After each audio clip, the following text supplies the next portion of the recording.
Good afternoon, everybody. We are live in the Epic Cigars booth. We're here with legendary actor Chazz Palminteri. This is amazing to actually meet you.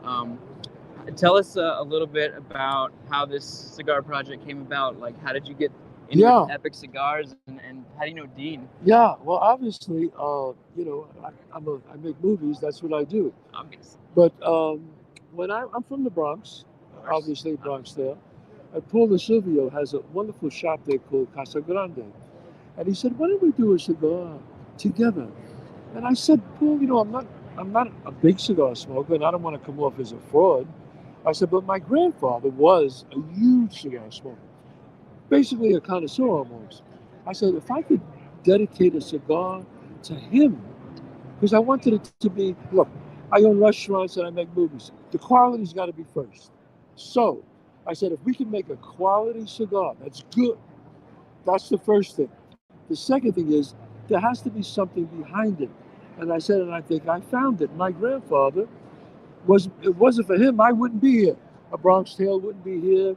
My life wouldn't be here. Nothing would ever happen.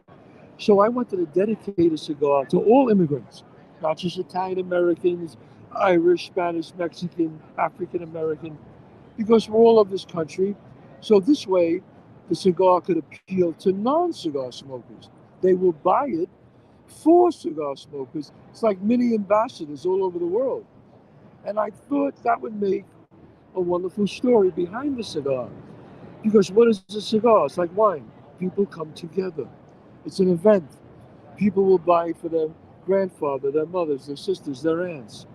So I said, as long as we start off with a great product and there's a great story behind it, I think we'll be successful. That's amazing. Yes. So it's dedicated to your grandfather. Yes. Tell us a little bit about his history and why you chose to dedicate it to him. Like, how is he special? Well, I'm named after him, Calogero. There's not many people named Calogero. They called me C when I was young. If you saw Bronx Tale, I am the little boy, C. Yeah. I wrote Bronx Tale about me growing up in the Bronx. So I look at the old pictures of my grandfather, and I would say, if he ever knew my father, Lorenzo, was his son, that his grandchild would end up, doing all this. No, he's gone, obviously. He came over in 1907, my grandfather, on the ship and landed at Ellis Island. So it's like a way to preserve his legacy. That's great. Thank you. How involved were you with the actual development of the cigar? Did he send you samples? You're like, I don't like this one. I like this one. No. What happened was with Paul, who's an expert at it, he said we want to age it, and he talked about the blend, Cuban seed, and he could talk to you much more in depth about that. Sure. Which he should. Well, I'm more of the selling of it and the marketing of it.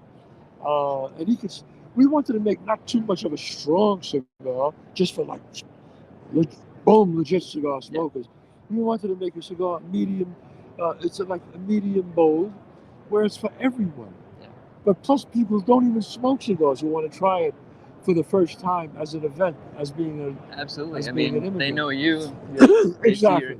They get excited about it that wouldn't have normally smoked a cigar. Exactly. Yeah, exactly. That's great. But thanks so much for all this. Thank you so much for your time, Mr. Palminteri. God bless. Thank you. Thank you.